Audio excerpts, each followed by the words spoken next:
প্রিয় দশম শ্রেণীর প্রিয় শিক্ষার্থী, এই সলদার স্যার ইউটিউব চ্যানেল থেকে তোমাদের সবাইকে স্বাগতম।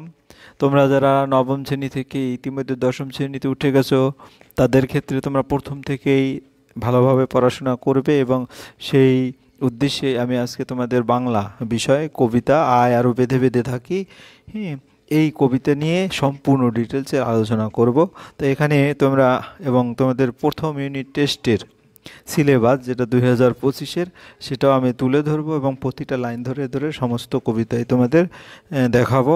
এবং এখানে এক্সট্রা যেটা আমি দেখাবো, লেখক পরিচিতি, কবিতার উৎস, নামকরণ সহ সমস্ত প্রশ্নের উত্তর আমি দেবো। কাজেই তোমরা যারা এখনও আমার এই চ্যানেলটাকে সাবস্ক্রাইব করো নাই, তারা এখনই চ্যানেলটাকে সাবস্ক্রাইব করে বেল আইকনটি প্রেস করে দাও। আর যারা মাধ্যমিক পরীক্ষার্থী, তারাও আমার এই ভিডিওটি দেখলে তারা এই কবিতা থেকে যত রকমের প্রশ্ন আসে সেটা সম্পর্কে তোমরা ক্লিয়ার একটা ধারণা চলে আসবে। যাই হোক, আর দেরি নয়, এখন সরাসরি আমরা চলে যাচ্ছি আলোচনা পর্বে। এই ভিডিওতে তোমরা যেটা দেখবে, যেমন লেখক পরিচিতি, কবিতার উৎস, কবিতার সারসংক্ষেপ এবং কবিতার নামকরণ, কেন আয় আরও বেঁধে বেঁধে থাকে, এই কবিতার নামকরণ হলো, এবং সঠিক উত্তরটি নির্বাচন করে লেখো, এমসিকিউ যেটাকে বলে প্রতিটা প্রশ্নের মান 1। এবং আরও দেখবে অতি সংক্ষিপ্ত প্রশ্ন, 20টি শব্দের মধ্যে প্রতিটি প্রশ্নের মান যেটা আর কি। আবার ব্যাখ্যাভিত্তিক সংক্ষিপ্ত প্রশ্ন, 60টি শব্দের মধ্যে প্রতিটি প্রশ্নের মান, এটা 3 মার্ক। এবং বিশ্লেষণধর্মী বা রচনাধর্মী বা বড় প্রশ্ন উত্তর এরকম 150টি শব্দের মধ্যে প্রতিটা প্রশ্নের মান হবে 1। এই হচ্ছে তোমাদের এই ভিডিওর যে মুখ্য বিষয়। তা আমরা সরাসরি প্রথমে তোমরা দেখি, সিলেবাস, প্রথম পর্যায়ক্রমিক মূল্যায়ন, টোটাল পূর্ণ মার্ক 40 থাকবে, আর এখানে 10 মার্ক তোমরা প্রজেক্টে দিবে, পরীক্ষা হবে এপ্রিলে।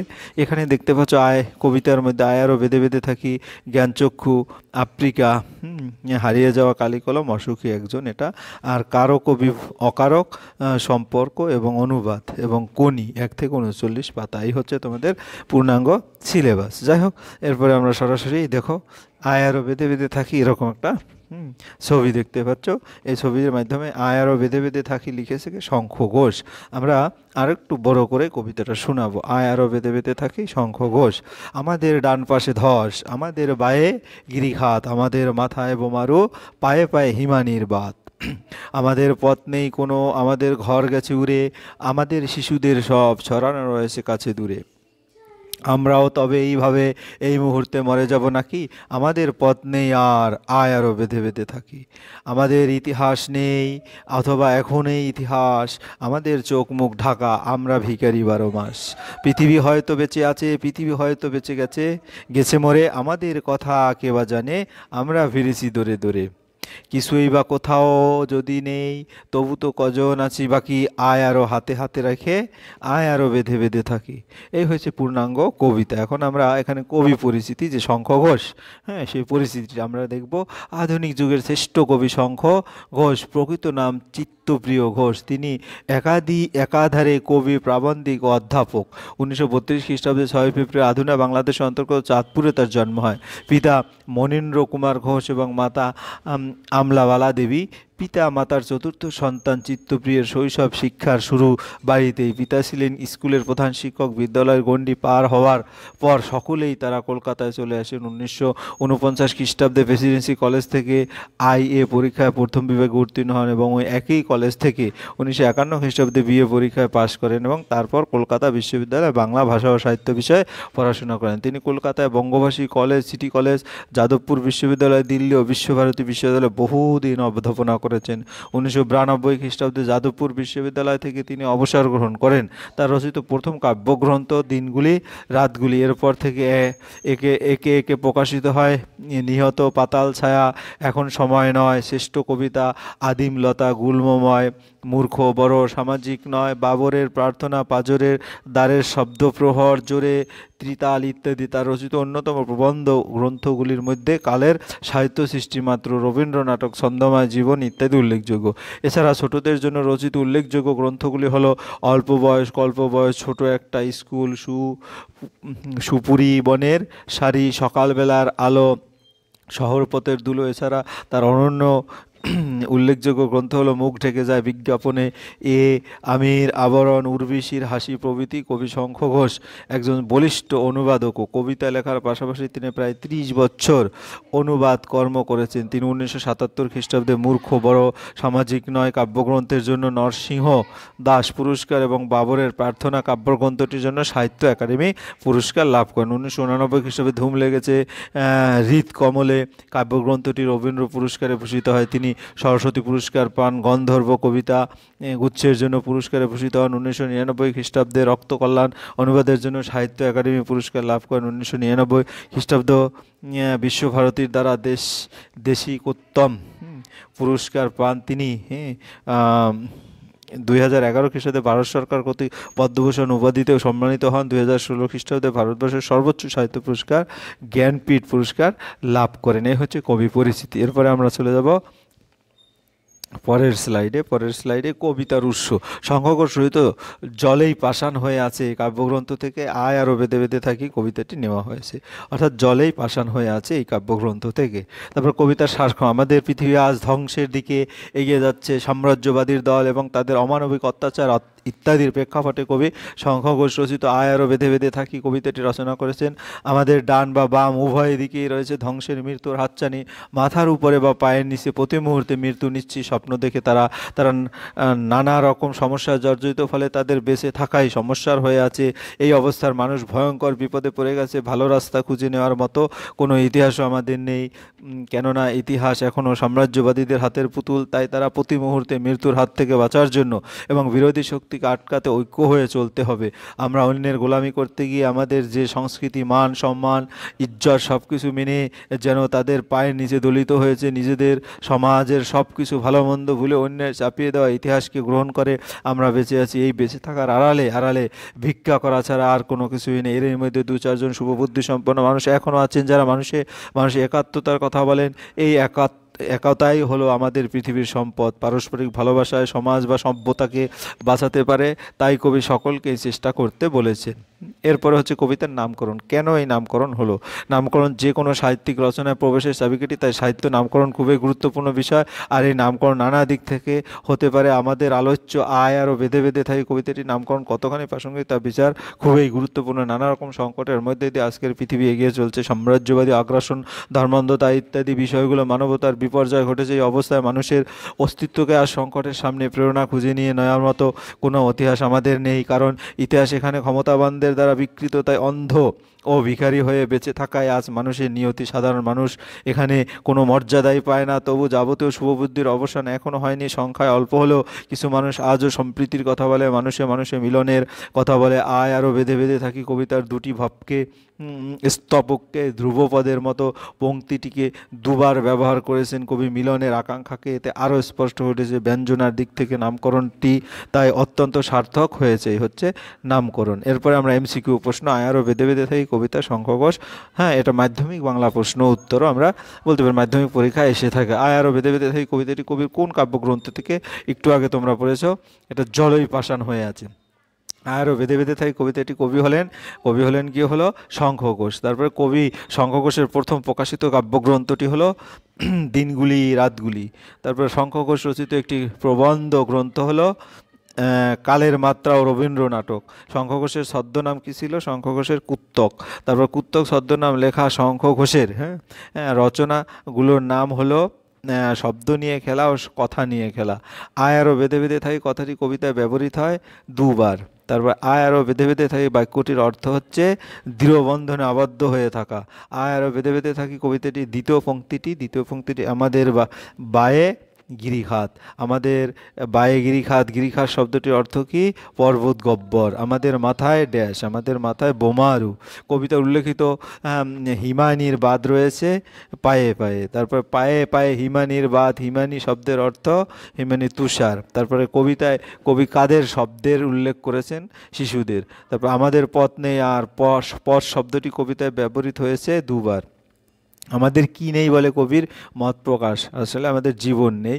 আমাদের চোখ মুখ ঢাকা, চোখ মুখ অর্থে কবি বলেছেন মুখ হ্যাঁ, মুখোশ বৃত আমরা ভিখারি কত মাস সে বলে কবির মতো আমরা 12 মাস। তারপরে এই হচ্ছে তোমার এমসিকিউ। এরপর আরও বেঁধে বেঁধে থাকি কবিতার হ্যাঁ সংক্ষিপ্ত প্রশ্ন, যেটা 1 নম্বর, আমাদের কথা বা কে জানে বলার কারণ কি? এই ব্যক্তি সর্বস্ব বিচ্ছিন্নতার যুগে সাধারণ মানুষের সামান্য প্রয়োজনীয় কথায় যেন কেউ দৃষ্টিপাত করে না, সেজন্যই কবি এ কথা বলেছেন। তবু তো কজন আছি বাকি বলার কারণ কি? আরও বেঁধে বেঁধে থাকি কবিতা অনুসারে এ রাজনৈতিক সামাজিক অবক্ষয়ের যুগও কিছু মানুষ এখনও মানবতায় বিশ্বাস হারায়নি, সেই শুভবুদ্ধি সম্পন্ন মানুষগুলোকে নিয়েই কবি জোট বাঁধার কথা বলেছেন। আরও বেঁধে বেঁধে আরও হাতে হাত রেখে এই পংক্তি অন্তর্নিহিত কথা লেখো। সাম্রাজ্যবাদীর শক্তির আস্ফালন মানুষ আজও ঘরছাড়া পথহারা, ইতিহাস বিকৃত চির ভিখারিতে পরিণত। প্রত্যয়ী কবি এই ধ্বংসের মাঝেও বিবেকবান ও শুভবুদ্ধি সম্পন্ন মানুষকে সংবদ্ধ করার উদ্দেশ্যে হ্যাঁ প্রশ্নধৃত উক্তিটি করেছেন। আমাদের পথ নেই আর, কবির এরকম বলার কারণ কি? আরও বেঁধে বেঁধে থাকি কবিতায় কবি লক্ষ্য আজকের পৃথিবী সাধারণ মানুষের অসহায়ত্ব, শাসকের আগ্রাসন, সাম্রাজ্যবাদ, মৌলবাদ, সমাজ ও রাজনৈতিক অবক্ষয় ও হানাদারি শত্রু স্বেচ্ছাচারে মানুষের স্বাভাবিক বেঁচে থাকার অধিকারটুকু এখন বিপন্ন। পরিস্থিতির এই প্রতিকূলকে কবি উদ্ধৃতি অংশটির মধ্যে দিয়ে ফুটে তুলেছেন। আমাদের পথ নেই আর আমাদের বলতেও কাদের কথা বলা হয়েছে। আরও বেঁধে বেঁধে থাকি কবিতায় কবি কণ্ঠে ধ্বনিত হয়েছে সাধারণ মানুষের কণ্ঠস্বর। তাই আমাদের বলতে তিনি এই পৃথিবীর সমস্ত নিরন্ন, খেটে খাওয়া, নিরাপত্তাহীনতায় অসহায় মানুষকে বুঝিয়েছেন। আমাদের শিশুদের সব বা ছড়ানো হয়েছে। আজকের পৃথিবী যুদ্ধ, দাঙ্গা ও হিংসার উন্মাদতায় শিশুদেরকেও রেহাই নেই। নিয়মিত দূরে কিংবা কাছেই ঘটে চলে এমন শিশুঘাতী সন্ত্রাসের খবরে আমরা শিহরে উঠি। উদ্ধৃতাংশে কবি এ কথাই বলতে চেয়েছেন। আরও বেঁধে বেঁধে থাকি কবিতা অনুসারে আমাদের ইতিহাসের পরিচয় দাও। পৃথিবীর সামগ্রিক ইতিহাসই আসলে ক্ষমতাবানদের ইতিহাস। অসহায় দুর্বল সাধারণ মানুষের কথা তাই তথাকথিত সভ্যতার আওনায় ফুটে ওঠে না। তারা ইতিহাসবিহীন অথবা বিকৃতি ইতিহাসের আড়ালে থাকার দৈন বিস্মিত নিরত্তর। আমাদের শিশুদের সব কোথায় ছড়ানো রয়েছে? আরও বেঁধে বেঁধে থাকি কবিতা অনুসারে আমাদের শিশুদের সব কাছেও দূরে ছড়ানো রয়েছে, অর্থাৎ আজকে সমগ্র পৃথিবী জুড়েই শিশুরা হিংসা, শ্রয়ী, যুদ্ধ আর সন্ত্রাসের বলি। আমাদের ডান পাশ বায়ে মাথায় ও পায়ে যা আছে তা আরও বেঁধে বেঁধে কবিতা অনুসারে লেখো। আরও বেঁধে বেঁধে থাকি কবিতা অনুসারে আমাদের ডান পাশে ধস, বায়ে গিরিখাত, আরও মাথার উপরে বোমারু ও পায়ে হিমানির বাত। পৃথিবী হয়তো গেছে মরে, এখন এমন বলার কারণ কি? শাসনের ষড়যন্ত্রের সমাজ, রাজনৈতিক অস্থিরতা, অবক্ষয়, হতভাগ্য সাধারণ মানুষের জীবনে বেঁচে থাকার অর্থটাই হারিয়ে গেছে। মানবতার এই ঘোর দুর্দিনে প্রাণ ধারণের যে দৈন্য ফুটে ওঠে তা মানব জীবনের দিশাহীন অর্থনীতির প্রকাশ ছাড়া আর কিছুই নয়। আরও বেঁধে বেঁধে থাকি কবিতাটি কোন মূল কাব্যগ্রন্থ থেকে নেওয়া হয়েছে? এটি হচ্ছে জলেই পাষাণ হয়ে আছে নামক মূল কাব্যগ্রন্থ থেকে নেওয়া হয়েছে। আমাদের মাথায় বোমারু শব্দের অর্থ, বোমা শব্দটির আধিভৌতিক অর্থ হলো যা থেকে বোমা নিক্ষেপ করা হয়। আমাদের পথ নেই আর, তাহলে আমাদের করণীয় কি? এই সমাজ রাজনৈতিক পচন ও পতনের মাঝে সমস্ত শুভবুদ্ধি সম্পন্ন মানুষের সংবদ্ধ, তাই হলো তার মুক্তির একমাত্র পথ। আমাদের বলতে কবি কাদের বুঝিয়েছেন? কবি শঙ্খ ঘোষ তার কবিতায় আমাদের বলতে দেশকালের সীমা অতিক্রম করে সাম্রাজ্যবাদী ও হানাদার শত্রুর হাতে আক্রান্ত সাধারণ মানুষদের বুঝিয়েছেন। ডান পাশে ধস, বায়ে গিরিখাত বলতে আসলে কবি কি বুঝিয়েছেন? আরও বেঁধে বেঁধে থাকি কবিতায় ডান পাশে ধস ও বায়ে গিরিখাত বলতে কবি আসলে মানুষের পদে পদে বিপদ এবং পতনের আশঙ্কার কথা ব্যক্ত করেছেন। আমাদের ডান পাশে ধস শব্দটির আক্ষরিক অর্থ কি? ধস শব্দটির আক্ষরিক অর্থ হচ্ছে খসে পড়া। পাঠ্য কবিতায় সাধারণ মানুষের চলার প্রতি পদে পদে বিপদের সম্ভাবনাকে ফুটিয়ে তুলতে শব্দটি ব্যবহৃত হয়েছে। আমাদের বায়ে গিরিখাত শব্দটি আক্ষরিক অর্থ লেখো। গিরিখাত হলো দুই পর্বতের মাঝে সৃষ্ট গভীর খাত। পাহাড়ি পথের বিপদ সংকুলতার মতোই বর্তমান বিশ্বে মানুষের জীবন ছড়িয়ে থাকা প্রতিকূলতাকে বোঝাতেই শব্দটি ব্যবহৃত হয়েছে। আমাদের মাথায় বোমারু বলতে কবি কি বুঝিয়েছেন? যুদ্ধবাস, সাম্রাজ্যবাদী শক্তি যেমন বোমারু বিমান থেকে অতর্কিত আক্রমণ চালায়, তেমনই আচমকা আক্রমণ মানুষের জীবনে আজ বিপন্ন। কবিতায় সেই বিপন্নতার কথাই বলা হয়েছে। পায়ে পায়ে হিমানির বাত, পায়ে পায়ে বলতে কবিতায় কি বোঝানো হয়েছে? পাঠ্য কবিতায় পায়ে পায়ে বলতে মানুষের প্রতি পদক্ষেপেই বোঝানো হয়েছে মানুষের চলার পথে নানান প্রতিকূলতা প্রতি মুহূর্তে বরফের দেয়ালের মতোই বাধা হয়ে দাঁড়ায় হিমানির বাত, সেই বাধার প্রতীক। আমাদের পথ নেই কোনো বলার কারণ কি? আরও বেঁধে বেঁধে থাকি কবিতা অনুসারে বর্তমান পৃথিবীতে মানুষের বড় অসহায় ও নিরবায়, প্রতিনিয়ত তার চলার পথের প্রতিকূলতা এবং দিশাহীনতাকে ফুটিয়ে তুলতে কবি এমন মন্তব্য করেছে। আরও বেঁধে বেঁধে থাকি কবিতায় আমাদের ঘর উড়ে গেছে কথাটি কেন বলা হয়েছে? বর্তমান বিশ্বযুদ্ধে দাঙ্গা ও রাজনৈতিক অস্থিরতার কারণে প্রতিনিয়ত বহু মানুষ আশ্রয়হীন হয়ে পড়েছে, সে কথা বোঝাইতেই কবি মন্তব্যটি করেছেন। আমাদের শিশুদের সব ছড়ানো রয়েছে কাছে দূরে বলার অর্থ। যুদ্ধ, দাঙ্গা, রাজনৈতিক সন্ত্রাসিকতার আশ্রয় দুনিয়ায় হিংস্রতার হাত থেকে রেহাই পায়নি শিশুরাও, তাই ভয়াবহতা বোঝাতে এই উক্তি। আমাদের শিশুদের সব পড়ে থাকার মধ্যে দিয়ে কোন বিষয়টি ধরা পড়ছে? বিশ্বজুড়ে যুদ্ধ, দাঙ্গা, রাজনৈতিক অস্থিরতার বলি হচ্ছে আগামী প্রজন্ম। তাই কবির আশঙ্কা, তবে কি এভাবেই শেষ হয়ে যাবে মানব সমাজ? আমরাও তবে এভাবে এ মুহূর্তে মরে যাব নাকি? এ কথার বলার অর্থ কি চারিদিকে প্রতিকূলতা, হানাদার, শত্রুর আক্রমণ, ইহরা মানুষের চোখের সামনে ভবিষ্যৎ প্রজন্মের মৃত্যু দেখে নিজের বেঁচে থাকাতেও সংশয় প্রকাশ করে হতাশাগ্রস্ত হয়ে পড়ে, এমন পরিস্থিতি থেকে সাধারণ মানুষের প্রতিভূ? হ্যাঁ, কবির এই উক্তি আয়ারও বেঁধে বেঁধে থাকি বলার কারণ কি? বিশ্বব্যাপী প্রতিকূলতার মাঝে চারিদিকে হতাশার ছবি স্পষ্ট হলেও কবির বিশ্বাস পারস্পরিক সহচর্য ঐক্যের জোরেই সমস্ত কিছু জয় করা সম্ভব। তাই কবি একতা আর সংবাদতার কথা বলেছেন। আমাদের ইতিহাস নিয়ে কথা বলা হয়েছে কেন? এই কবিতায় কবি সাধারণ মানুষের প্রতিনিধি, আর সাধারণ মানুষকে কোনোদিনই ইতিহাসে স্থান পায় না, তাদের ইতিহাস জনসমক্ষে প্রতিফলিত হয় না, তাই এমন উক্তি। আমাদের চোখ মুখ ঢাকা, চোখ মুখ ঢাকার কারণ কি? পৃথিবীর সমস্ত ইতিহাসে ক্ষমতাবানের ইতিহাস, দুর্বল ও বিপন্ন মানুষের ইতিহাস কখনোই সভ্যতার দর্পণে প্রতিফলিত হয় না। প্রকৃত সত্যের জন্য সাধারণ মানুষ অন্ধ, আসল অবস্থা বুঝেও তারা বোবা, তাই তাদের চোখ মুখ ঢাকা। আমরা ভিখারি 12 মাস বলার কারণ কি? সাম্রাজ্যবাদী শক্তি শোষণে নিপীড়িত বর্ণিত হতভাগ্য জনগণ আজ আশ্রয় ও জীবিকা হারিয়ে চির ভিখারিতে পরিণত হয়েছে। সেই সঙ্গে প্রতিকূলতা ও যুগ যন্ত্রণায় ভীরু দুর্বল সাধারণ মানুষের সামগ্রিক দৈন্য আজও বড় প্রকট। তাই কবি কথা বলেছেন, পৃথিবী হয়তো বেঁচে আছে, পৃথিবী হয়তো গেছে মরে বলার অন্তর্নিহিত কথার কারণ কি? পারিপার্শ্বিক প্রতিকূলতার মাঝে পীড়িত ঘরহারা ইতিহাস সাইনাই পাওয়া মানুষগুলোর কাছে বেঁচে থাকার অর্থটাই হারিয়ে গেছে। তাই পৃথিবীর বেঁচে থাকা বা না থাকা তাদের কিছু যায় আসে না। সংক্ষিপ্ত প্রশ্ন, এটা 3 নম্বরের প্রশ্ন থাকে। আরও বেঁধে বেঁধে থাকি কবিতায় বর্তমান পারিপার্শ্বিক অবস্থা প্রসঙ্গে কবির মতামত তোমার নিজের ভাষায় লেখো। শঙ্খঘোষ তার আরও বেঁধে বেঁধে থাকি কবিতায় তার প্রায় ক্ষয়ে যাওয়া সমাজের এখনও যাদের মধ্যে মনুষ্যত্বের অবশেষটুকু আছে তাদের সংবদ্ধ হওয়ার ডাক দিয়েছেন। সাম্রাজ্যবাদী শক্তিধর দেশগুলোর কবির মতামত, নিজেদের স্বার্থ রক্ষার্থে পৃথিবী কী করে তুলছে অস্থির। মানুষের চলার পথে ডাইনে বায়ে বিপদে অপেক্ষায় করা রয়েছে, মাথার উপর বোমারু বিমানের মতো হানা দিচ্ছে মৃত্যু, পদে পদে রয়েছে প্রতিকূলতা। তবু কবি আশাবাদী স্বপ্ন দেখান। তাই কবি পথহারা অসহায় মানুষগুলোর এক হতে বলেছেন। আমাদের উড়িয়ে যাওয়া বলতে কবি কি বুঝাইছেন? অথবা আমাদের ঘর গেছে উড়ে উদ্ধৃত অংশটি তাৎপর্য ব্যাখ্যা করো। কবি শঙ্খঘোষের আরও বেঁধে বেঁধে থাকি কবিতায় উদ্ধৃত প্রসঙ্গটি পাই আজকের এই অবক্ষয়ের যুগে সাধারণ মানুষকে উদ্ধৃতাংশের তাৎপর্য, নানা প্রতিকূলতার মধ্যে দিয়ে পথ চলতে হচ্ছে। চারিদিকে দাঙ্গা, যুদ্ধ আর ধ্বংসের তাণ্ডব মানুষকে গৃহহীন করেছে। হিংসা উন্মত্ত যুদ্ধবিধ্বস্ত পৃথিবী মানুষকে আশ্রয় নিতে হচ্ছে। উদ্বাস্তু শিবিরে মানুষের নিরাশ্রয় নিরাপত্তাহীনতার দিকটাই কবি ইঙ্গিত করেছেন। আমাদের পথ নেই কোনো পথ বলতে কবি কি বুঝিয়েছেন? কবির এমন আশঙ্কার কারণ কি? উদ্ধৃতাংশে শঙ্খঘোষের আরও বেঁধে বেঁধে থাকি কবিতার পথ মূল অর্থ অংশ। এখানে পথ বলতে এই অবক্ষয়ের যুগে আদর্শহীনতা, অনিশ্চয়তার অন্ধকার থেকে বেরিয়ে নতুনভাবে বাঁচার উপায় বা দিশাকে বোঝানো হয়েছে। আশঙ্কার কারণ বিশ্বজুড়ে যুদ্ধ, দাঙ্গা, রাজনৈতিক ও সামাজিক অস্থিরতা মানুষকে দিশাহারা করে তুলেছে। মানুষ আজ সন্ত্রাস আর বঞ্চনার শিকার। জীবন ধারণের প্রতি পদে প্রতিবন্ধকতা তার অস্তিত্বকে বিপন্ন করে তুলছে। তাই কবির আশঙ্কায় অন্ধকারের আবর্ত থেকে বেরিয়ে এসে মানুষের সুষ্ঠু জীবনযাপনে আরও বুঝি কোনো উপায় নেই।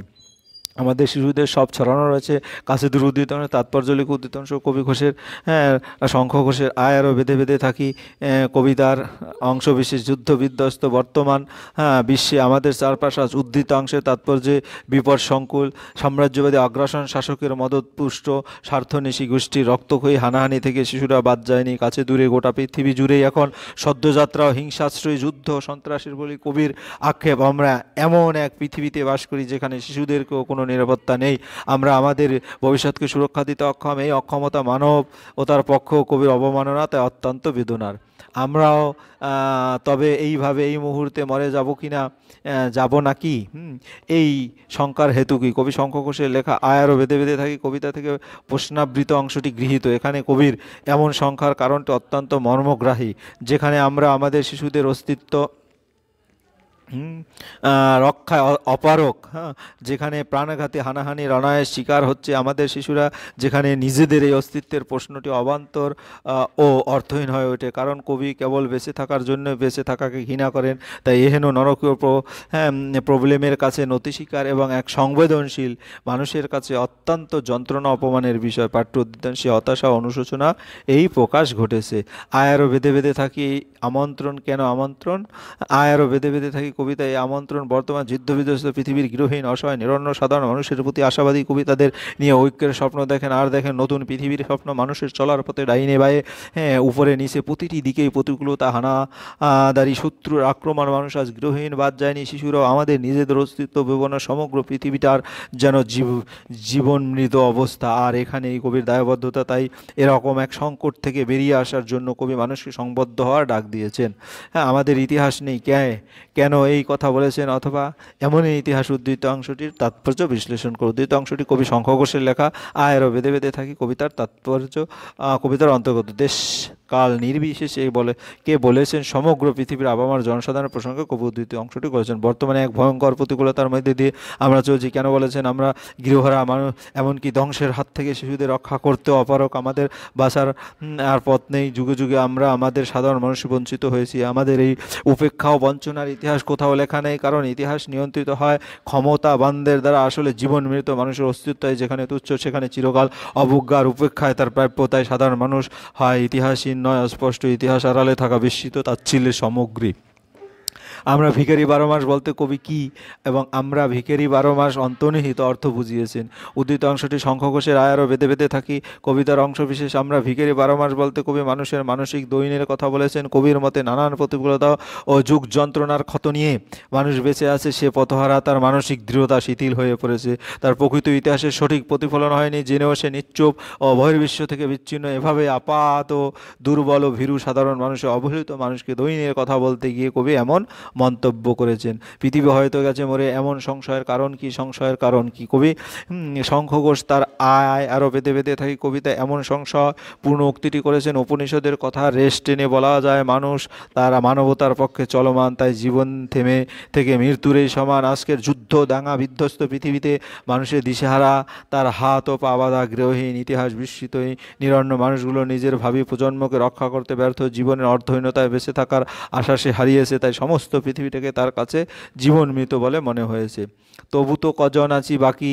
কবি এই উক্তিটির সাহায্যে কী বোঝাতে চেয়েছেন? কবি শঙ্খ ঘোষের আরও বেঁধে বেঁধে থাকি কবিতা উদ্ধৃত উক্তিটি যেন বরিশধারা মাঝে শান্তির বাণী। কবির মতে সাম্রাজ্যবাদী স্বার্থন্বেষী একদল মানুষের নানান প্রতিকূলতা সৃষ্টি করে সাধারণ মানুষের চলার পথ রুদ্ধ করে দিতে চাইছে। সামাজিক উক্তিটির মূল অর্থ, অর্থনৈতিক ও রাজনৈতিক জীবনে তারা নানানভাবে বিপন্ন। তাদের অতীত অস্পষ্ট, অসম্পূর্ণতা, অন্ধকার, আর বর্তমান ও ভবিষ্যতে সাম্রাজ্যবাদী শাসকের চক্রান্তে দুর্বিষয় এরকম প্রতিকূলতা অবস্থার মাঝে বিবেকবান যে কয়েকজন অস্তিত্ব আছে, কবি তাদের নিয়ে প্রতিরোধের আশায় এমন উন্মুক্ত করেছেন। আরও বেঁধে বেঁধে হাত রাখতে বলতে হয়েছে। এক্ষেত্রে আরও শব্দটির প্রয়োগ তাৎপর্য লেখক শঙ্খ ঘোষ তার বেঁধে বেঁধে থাকি কবিতায় হাতে হাত রেখে বলতে মানুষের সংবদ্ধতার কথা বুঝেছেন।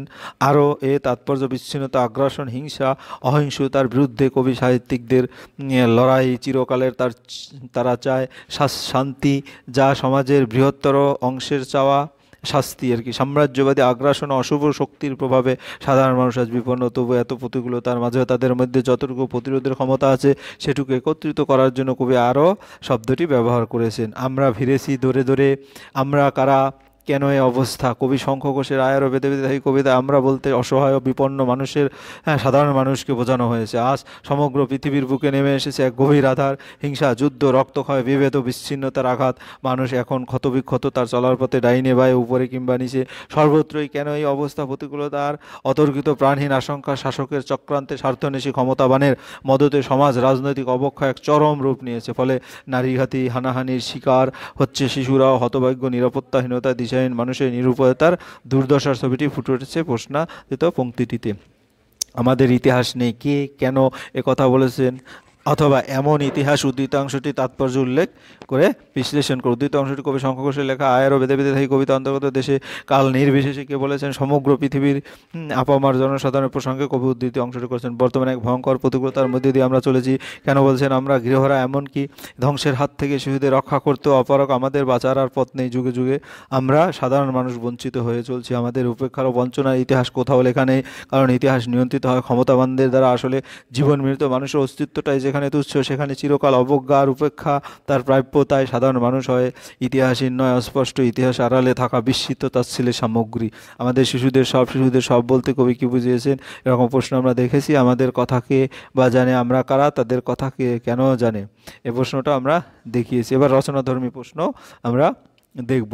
রচনাধর্মী প্রশ্ন আসলে 5 মার্কের। আয়ারও বেদে বেদে এই কবিতায় কবি শঙ্খ ঘোষ সমকাল সম্পর্কে যা বলতে এসেছেন তা আলোচনা করো।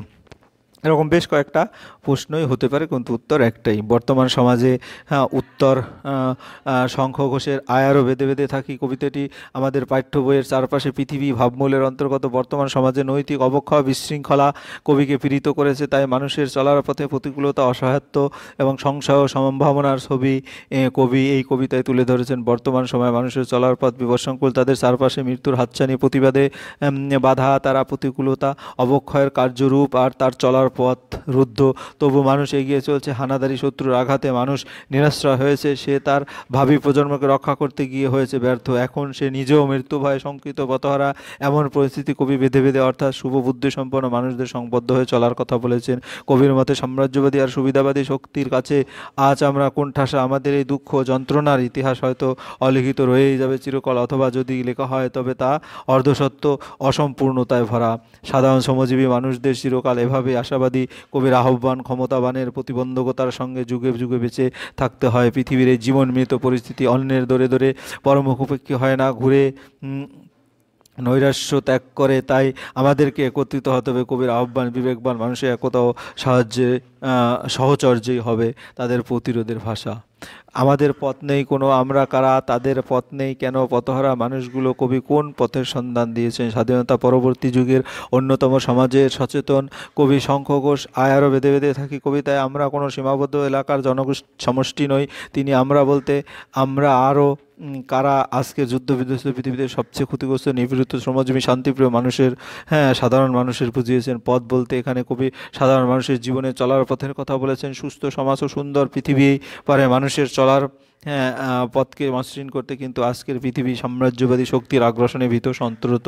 সাধারণ শান্তিকামী মানুষ বিপন্ন, অসহায়, গৃহহারা এসব মানুষ তাদের ভাবি প্রজন্মকে বাঁচাতে ব্যর্থ, তাদের নিজেদের অস্তিত্ব আর সংকটের মুখে। তাই তাদের মনে হয়েছে তারা পথহারা। কবির দেওয়া পথের সন্ধান কবি সাহিত্যিকরা মানুষকে কোনোদিনই নিরাশ অন্ধকারে হারিয়ে যেতে দেন না। কবি শঙ্খ ঘোষ এর ব্যতিক্রম নন। আঘাতে আঘাতে জর্জরিত মানুষ একদিন না একদিন প্রত্যাঘাতের পথ বেছে নেয়, এটাই চিরকালের নিয়ম। কবি ও পথহারা মানুষগুলোকে প্রত্যাঘাত হানার জন্য উদ্বুদ্ধ করেছেন। তিনি তাদের আরও বেঁধে বেঁধে থাকার অর্থাৎ ঐক্যবদ্ধ হয়ে আহ্বান জানিয়েছেন। কবির মতে যে কজন আছি তারা সকলে সংঘবদ্ধ বিশ্বাসে একজোট হলে আমাদের সামনে অবশ্যই নতুন পথ খুলে যাবে।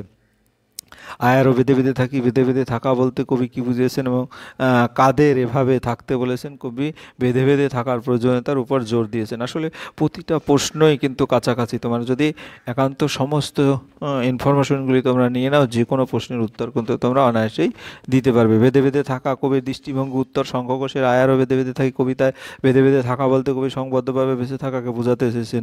বর্তমান বিশ্ব ক্ষমতাবান শাসক, সাম্রাজ্যবাদী শক্তি, মৌলবাদীদের যৌথ ষড়যন্ত্রের বিধ্বস্ত মানুষ আজ বিপন্ন। প্রতি পদে পদে তারা বিপদ, তার মাথার উপর ছাদ নেই, তারা তাদের ভাবি প্রজন্মকে রক্ষা করতে ব্যর্থ, অক্ষম। এমনকি তারা নিজেরাই প্রতি মুহূর্তে প্রাণ সংশয়ের ভয়ে ভীত।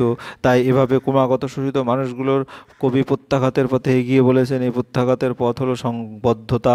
কবি পৃথিবীর অসংখ্য সমাজজীবী শান্তিকামী সাধারণ মানুষের বেঁধে বেঁধে অর্থাৎ একত্রিত হয়ে এই সমস্ত প্রতিকূলতার বিরুদ্ধে রুখে দাঁড়াতে বলেছেন। বেঁধে বেঁধে থাকার প্রয়োজনীয়তা বন্য জীবজন্তুর হাত থেকে নিজেদের রক্ষার্থে আদিম অরণ্যচারী মানুষের মনেও একদিন সংবদ্ধভাবে বাস করার ভাবনা জেগেছিল। এইভাবেই গড়ে উঠেছিল পরিবার, পাড়া, গ্রাম, প্রদেশ ও রাষ্ট্র। সৃষ্টি হয়েছিল নতুন নতুন সভ্যতা। আজ বন্য জন্তুর ভয়ে নয়, সাম্রাজ্যবাদী ক্ষমতাবান ও মৌলবাদী শক্তি তাদের নৃশংসতায় সাধারণ মানুষের সামনে অস্তিত্বের সংকট সৃষ্টি করেছে। এই সংকট থেকে রক্ষা পেতে ভাবি প্রজন্মের কাছে এক সুন্দর পৃথিবী রেখে যেতে হলে প্রয়োজনে মানুষের সংবদ্ধতা। সুস্থ, শান্তিকামী ও বিবেকবান মানুষের এই ঐক্যবদ্ধ অঙ্গীকারেই একমাত্র এই সভ্যতার সংকট মোচন সম্ভব। কবি কথাই বলেছেন। আমাদের ইতিহাস নেই বলে কবি সংশয় প্রশ্ন করেছেন কেন? অথবা আরও এরকম বিভিন্ন প্রশ্নরূপে আসতে পারে। উদ্ধৃত অংশটি কবি শঙ্খঘোষ আয়ারও বেঁধে বেঁধে থেকে সংশয় কীর্ণ ইতিহাসের রূপ থেকে কবিতায় অংশবিশেষ। সাম্রাজ্যবাদী আগ্রাসন সাম্প্রদায়িকতার বিষবাষ্প আজকের পৃথিবীর বিষাক্ত হয়ে উঠেছে, মানুষের অস্তিত্ব আজ বিপন্ন। এ সময় আমরা বিশেষ করে সাধারণ মানুষ এক ভয়ঙ্কর দুঃসময়ের মধ্যে দিয়ে চলেছি। আমরা ডাইনি বায়ে বিপদকে রেখে মাথার উপর হানাদার শত্রুকে উপেক্ষা করে সামনের প্রতিকূলতা পথ ধরে এগিয়ে চলেছি। এছাড়া আমাদের সামনে আর কোনো পথ নেই। ভাবি প্রজন্মকে রক্ষা করতে আমরা ব্যর্থ। প্রতিক্ষণে হানাদার মৃত্যুর ভয়ে আমরা ভীত। সাম্রাজ্যবাদী সুবিধাবাদী শক্তির কাছে আজ আমরা পর্যদুস্ত, কিন্তু আমাদের এই দুঃখের ইতিহাস অলিখিতই রয়ে যাবে চিরকাল।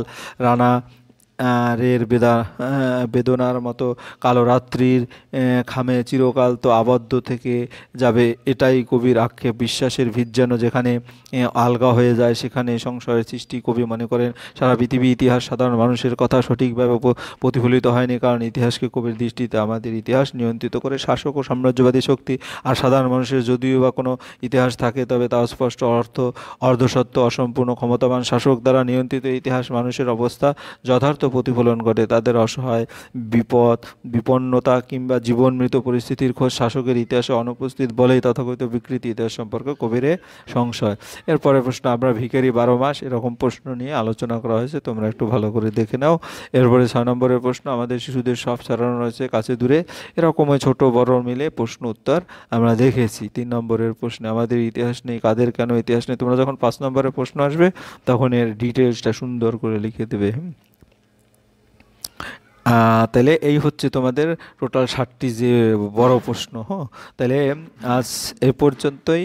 তোমাদের যদি ভিডিওটা দেখার জন্য তোমাদের অসংখ্য ধন্যবাদ। আর ভিডিওটি যদি ভালো লাগে অবশ্যই লাইক কমেন্ট শেয়ার করতে পারো না। আর তোমরা মাধ্যমিক পরীক্ষার্থী তারাও যদি দেখো এরকম করে সমস্ত প্রশ্ন ভালো করে দেখো, তাহলে তোমাদের যে কোনো প্রশ্নে আসুক সুন্দরভাবে অ্যান্সার করতে পারবে। এবং প্রথম ইউনিট টেস্ট যারা 10ম শ্রেণী তারাও কিন্তু ভালো করে পরীক্ষা দিতে পারবে।